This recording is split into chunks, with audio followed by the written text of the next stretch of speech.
Greetings. We're going to dive right into an experiential activity because I know it's been the end of a long weekend, so this is a very experiential session.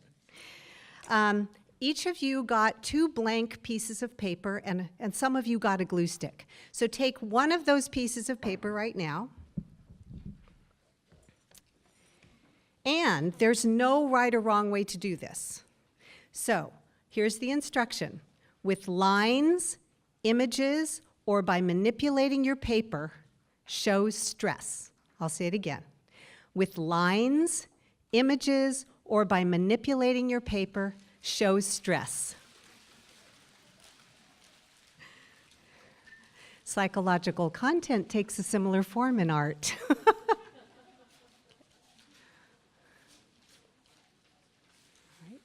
And if you're done, take a look around you and see how similar or different other people's expressions are.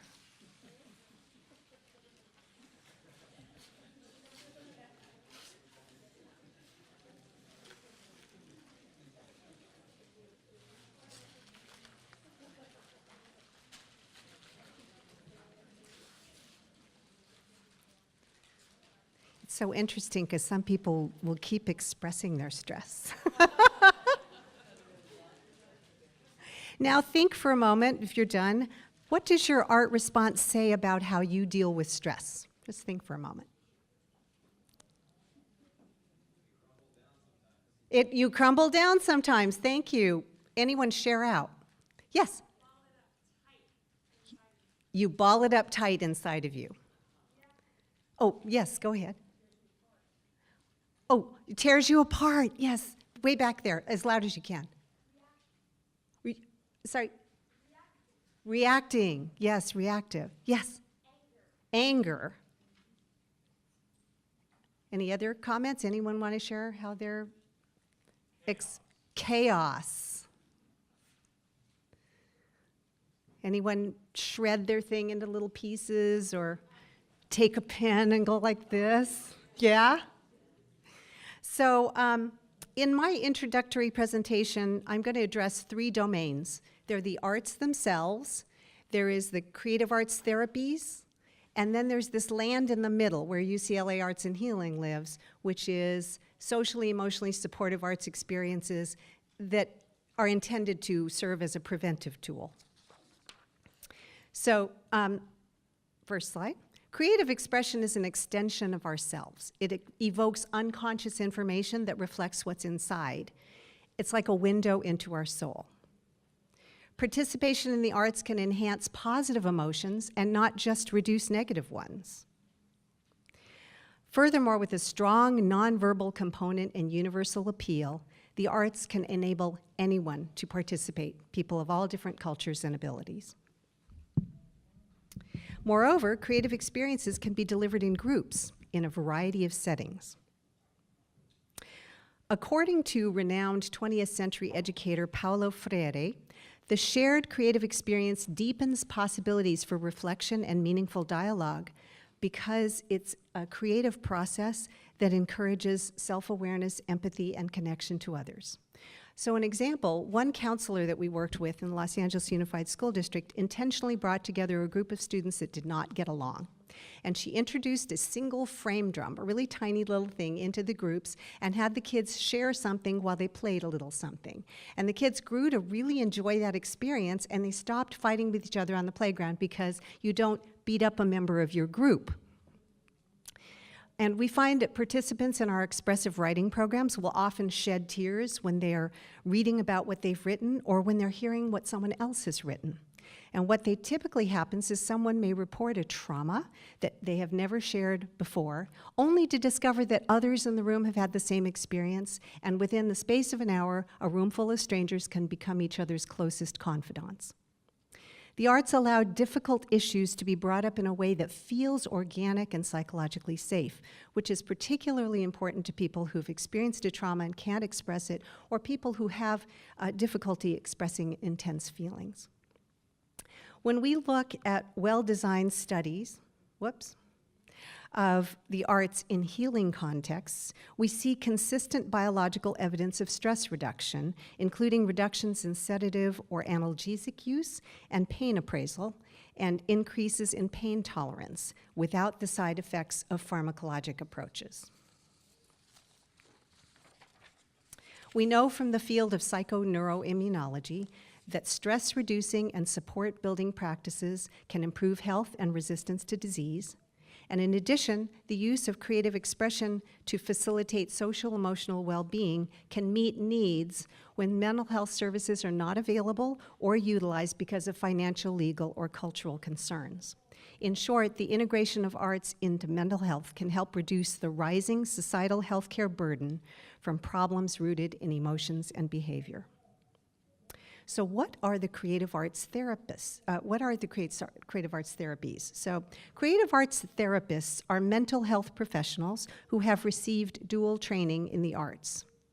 They're educated in the nuances of using their art form for a variety of populations. Creative arts therapists can assess needs and develop individualized treatment plans in the therapy domain, which I talked about over here, as well as deliver socially, emotionally supportive arts experiences in the prevention domain in the middle. Creative arts therapists use the creative process to achieve social, emotional, physical, and cognitive goals. Creative arts therapies are well suited to addressing a broad array of problems that are difficult to identify and or treat, such as trauma.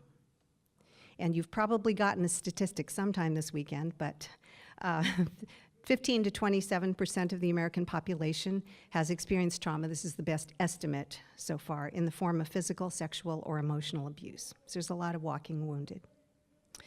When did the creative arts therapies emerge? They emerged as academic disciplines and professional practices in the mid-20th century. All are represented by national organizations, which are in turn represented by the National Coalition of Creative Arts Therapies, which includes an additional organization for group psychotherapy and psychodrama. So how does one become a creative arts therapist? Becoming a creative arts therapist typically involves master's level accredited training. The curriculum involves mental health, arts, and professional practice theory and competencies.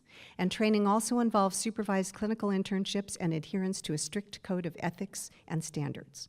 Creative arts therapists can also be registered, board certified, and or licensed. In 2013, the Journal of American Medical Association Internal Medicine published an analysis of 27 rigorous studies involving a total of 1,576 cancer patients that were randomly assigned to a creative arts therapy or control condition. The creative arts therapies included art, dance, music, and writing. And the study concluded that creative arts therapies significantly reduced anxiety, depression, and pain, and significantly increased quality of life. This article is in your electronic handouts.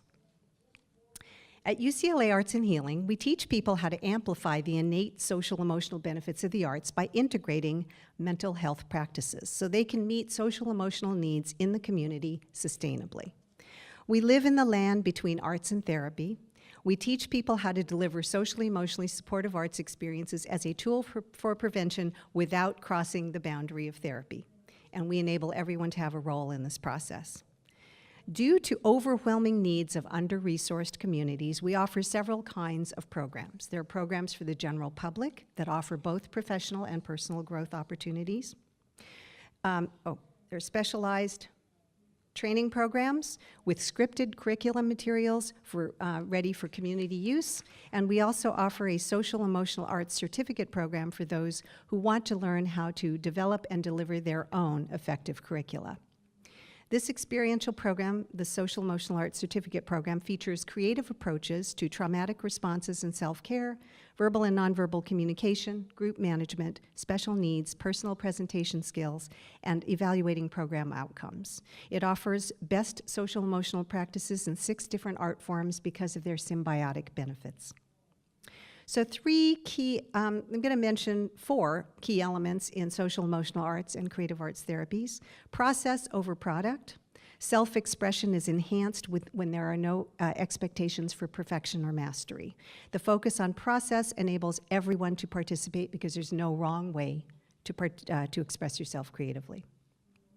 Reflection and self-disclosure is an important part of the process because creative expression is a metaphor for life.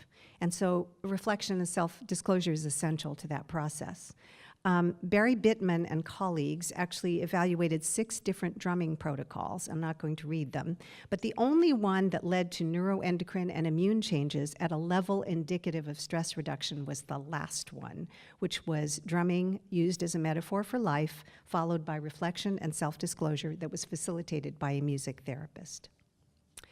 Later, a meta-analytic study by Joanne Frateroli analyzed the outcomes of 146 randomized studies of self-disclosure through writing and found that it's effective in improving psychological health, immune function, self-reported health, and general functioning. Synchrony is another important principle. It's when we mirror someone's behavior or we build on someone's idea. Sometimes mirroring is literal, like doing the same eye movements or singing the same note. It can be as simple as eye contact.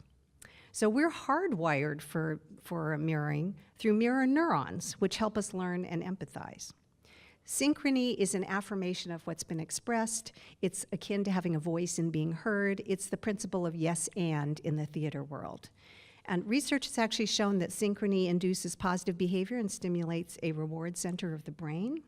A fascinating study by Kokel and colleagues produced in 2011 showed that when subjects are put in a functional magnetic resonance imaging machine and given a little clicker, a rhythm clicker, and if they're clicking in sync with the experimenter outside the machine, that the part of the brain that responds to a monetary reward will activate, and they will also exhibit more helpful behavior when they come out when the experimenter drops a bunch of pencils. They can actually count how many pencils were picked up.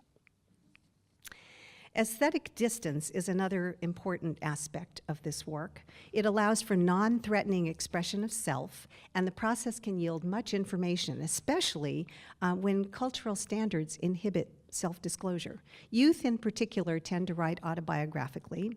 Here's an example from a collage-based training program where poetry is written from the voice of any image within the collage, even an inanimate object. The bird is talking in this poem.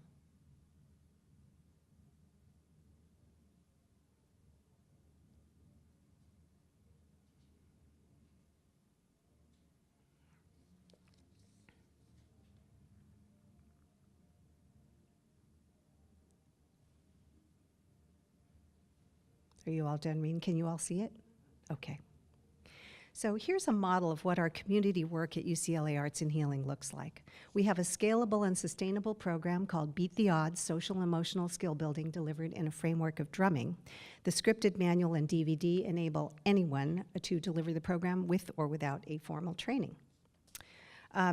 This program integrates activities from group counseling and group drumming to build core social emotional strengths that I will not read to save time.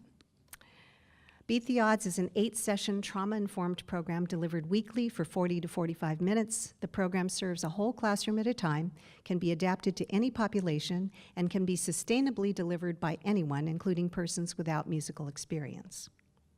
Beat the Odds includes activities such as positive affirmations put to rhythm, emotional coping strategies like breathing and visualization, and rhythmic activities serving as a metaphor for life, followed by reflection and self-disclosure. For example, on the topic of empathy. The program includes lessons in inquiry about feelings and student leadership opportunities. In our original study with the pediatric pain program, we put the program to the test under real-world conditions. We used a school counselor with no previous music experience to deliver the intervention. We delivered the program after lunch, which is a difficult time to teach, to whole classrooms of a mixed population of students in spring semester of 5th grade. So if any of you have ever worked with 5th graders in spring semester, we figured if it works then, it's got to have some legitimacy. So we used the 120-item teacher's report form to assess changes in student behavior, which consisted of short descriptions of problem behaviors like cries a lot on a 3-point rating scale. So compared to the control group, we found statistically significant reductions in 11 out of 24 possible scales of problem behavior, and I won't read them all. For those of you who understand p-values, here they are. We've also trained 7 special education teachers to deliver Beat the Odds. Our preliminary, as yet unpublished findings are that the program facilitated statistically significant improvements in all 5 areas we evaluated. In particular, and the improvements were still significant 2 months later, especially in these 3 categories: the conduct problems, peer relationship, and pro-social behavior. We have a medical social emotional arts toolkit project, a brand new project we just piloted. It supports the social emotional well-being of hospital patients and care providers. The activities in the toolkit utilize movement, art, music, and writing to help create rapport and connection, to evoke positive emotions and bolster resilience, to empower patients in managing stress, pain, and the environment, to facilitate verbal and nonverbal communication, to strengthen the patient's sense of self as a creative being rather than one who is ill, and to manage grief and loss, which we learned in the process of doing our due diligence that is a huge problem for staff, actually, grief and loss.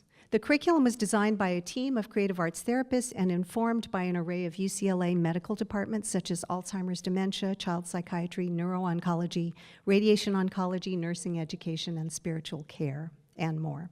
Some of the medical student trainees are now successfully facilitating the activities on a volunteer basis with patients in the neuroscience and stroke unit of the UCLA Ronald Reagan Medical Center. The arts activities in the toolkit are scripted for easy facilitation, designed in modules to accommodate more or less time with patients, designed on the assumption of little or no supplies being available. They include instructions for adaptation to different age groups, abilities, and families, and they include guidelines on how to continue on one's own. So once fully vetted, we will expand the training and volunteer opportunities to medical and nursing students and make this training available to others as well. We're also holding a conference, an inaugural conference in creativity, arts, and healing here in Los Angeles in 2017, which will bring state-of-the-arts training opportunities to professionals. And there will also be a non-continuing education track to support the efforts of those who are at the front lines of community need, without whom many would remain unserved. So just for fun, I'm actually doing really well on time. I'm going to show you, here are some additional pictures of the social emotional arts program. I call this the hospital art activity. So this was one of our instructors, Mimi Savage, and she had her daughter create some hospital art from hospital things that you would find in the hospital room. She made a mask. There's dental floss hanging off the side. Pair of chopsticks in the middle. That's really a high-level hospital room. She used the purple little ribbons around that one face back here. I think that was made out of cutting up hospital gloves. Yeah, and then there's a hospital mask down below that was used as a cradle, and her daughter made a little baby to go in it. So, and here's another image, and I actually brought the item. So one of our trainees made a shaker. It was plastic cups, medical tape, and he cut up straws to make a little rhythmic instrument. So just for fun, I'm going to show you some pictures from one of our community programs to give you an idea of the kinds of things we do. So this was a program by Carolyn Braddock on communication, and she had people sit back to back with the same, they could pick the same art supplies, but the 2 people had to have the same stuff. And they were to create the same object. One person was leading and creating it, and the other person had to listen and ask for feedback and try to create the same thing. So you can see here that these 2 people did quite well. And then look at these 2. You almost feel like you have to try hard to make it this off. But they're a husband and wife team, so the implications are very obvious. So our website actually enables you to search for resources, including programs, literature, organizations, conferences, listservs, and practitioners. And you can find materials such as self-guided activities and videos as well. Please feel free to go online to join our e-news list for announcements of new programs and opportunities, and I have a sign-up sheet up here if you need it. I will leave you with 2 quotes that say it all. And